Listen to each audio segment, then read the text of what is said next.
Hello everybody, thank you for tuning into another StarCraft 2 commentary. My name is Anaris, and apparently those SCVs want to take their sweet time getting to mining. Bad SCVs! Bad indeed. Alright, so we have Select down here as the Red Terran in the 6 o'clock position. His opponent is oGsTheSTC. Now this is a 4-part series here. This is game number 1, so you will actually find all 4 replays coming on my channel the next day or so.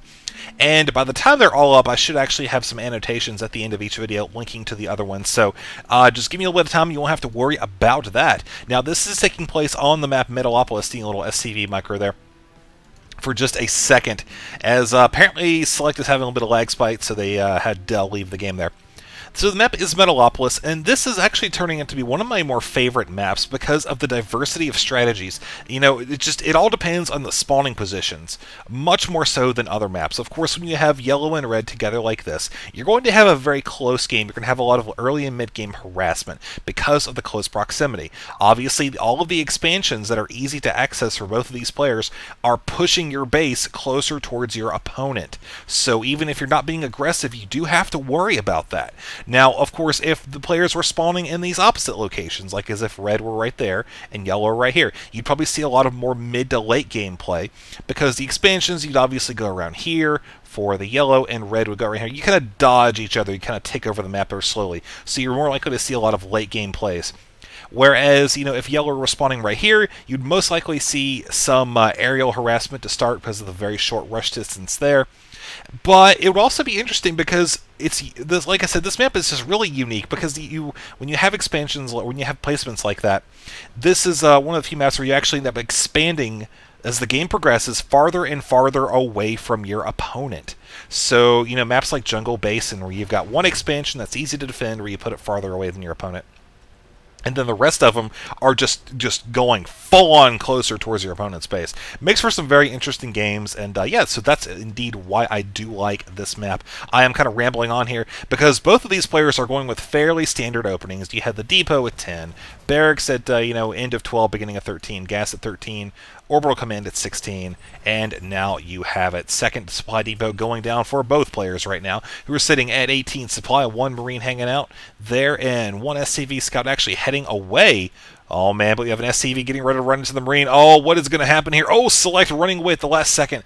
Ooh, very close indeed for that SCV. Apparently these guys are going to hang out just out of visual range of one another.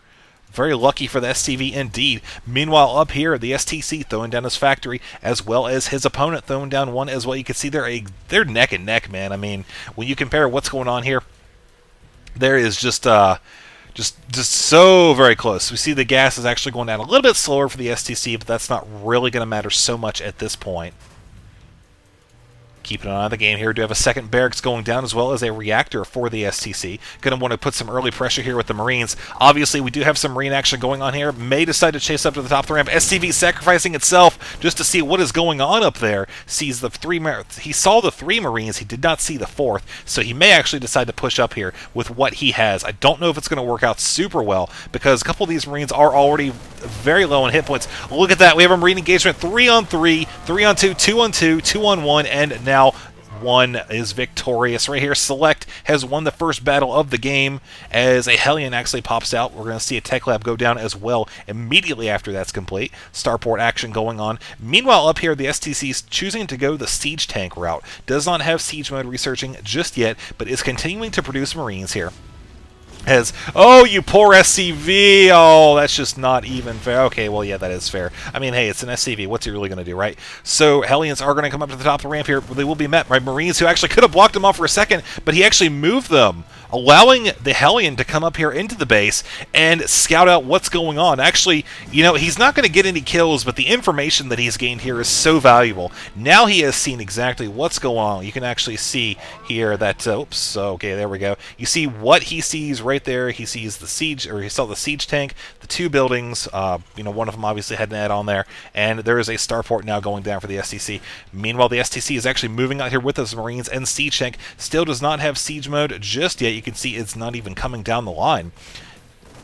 Bunker going down for Select. These Marines should be able to at least take out the SCV that's building it there. There's a second one. Oh, man, but it looks like he's able to get in here as the siege tank is picking off the Hellion, and the rest of the Marines are microing around. However, it looks like the STC will be able to hold the base of the ramp here because of the siege tank able to do, I think it's 15 damage, yeah, 15 damage to non-armored targets. But we have a Banshee on the field now, able to deal with the Marines quite easily. Look at that, just cutting back and forth and now driving the siege tanks away. The STC is going to have to get out some Marines for this, and let's take a look at his energy. We can see he does have enough for one scan right now. Cloaking technology is just about complete. Engineering Bay coming down the line as well here.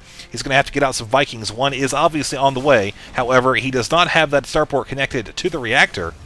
Didn't quite have time to lift that off there. You can see he did move the barracks, but or not that it was ever on there to begin with, but you know what I'm saying. He does not really have time to put it on that reactor because he's got to get out that Viking ASAP to deal with this Banshee, who is sitting at 8 hit points right now, but 6 kills. So very close, taking out that SCV right there, taking out the second one, and building the supply depot. We see it's up to 9 kills right now as more pressure comes down here to the bottom of the map with siege tanks at the bunkers. Marines are actually coming in here to try to do some damage, but the SCV is going to try to repair it. Not going to work out too well, though. Banshee is coming over here to drive it away. Oh man, look at this Banshee. He still has 10 kills, alive with 8 hit points, as the STC is forced once again back to his base to meet up with the Marines and Vikings. Oh, but with this Viking, or this, oh my god, that Banshee, could not think of it a second there. Banshee did not live, as the Marines are actually maybe going to get this Viking. No, it looks like it's actually going to stay back there at the last second. Bunker about halfway complete there. Siege tanks are actually moving back up. Looks like this is going to be in the favor of Select once again. Able to get that siege tank. Might actually get that Viking this time. No, looks like he's not going to be able to. But it is going to land down here and may decide to do some damage from the cliff. It could actually pick off some of these Marines here with relative ease, depending on what happens to the siege tank. Oh, but the siege tank gets some nice shots on that. 9 hit points. Nothing is happening with this thing right now, as the siege tank does come up and finish it off. Look up here. We see another siege tank is on the way. Now this is going to be critical for Select right here. If he can get this expansion down while continuing to hold the pressure in front of the STC's base, he will win this game. Right now, OGS obviously contained, but you know, if he can bust out and put some pressure, the red base, he'll really be at the advantage. It all depends on what's going to happen here in the next couple seconds. 2 siege tanks for Select are moving up the ramp. Siege mode is complete, so they will be able to hold their ground here. Oh, nice micro there by the Banshee, able to dodge the scan a little bit. Oh, but the Viking is here doing some damage. Will it live? I'm not too sure. It is still taking hits from the Viking, moving in. Oh my god, so close. Siege tank right here with 5 hit points left, as Select has 3 Marines up here, actually able to take out this Viking. There it goes! Oh, the STC does not have anything. Oh my god, there's the GG. That was very, very intense there. That's what I'm talking about, man. When you've got those 2 starting positions as close as they are, you're going to see a lot of back and forth aggression, and this expansion was a risk. But, you know, I think he was able to time it just right to come out when he had that extra Banshee. He had the STC on the defensive there and managed to push in with the siege tanks and seal the deal, giving him game number 1 in this 4-part series. All right, let's go on to game number 2 and see what happens next.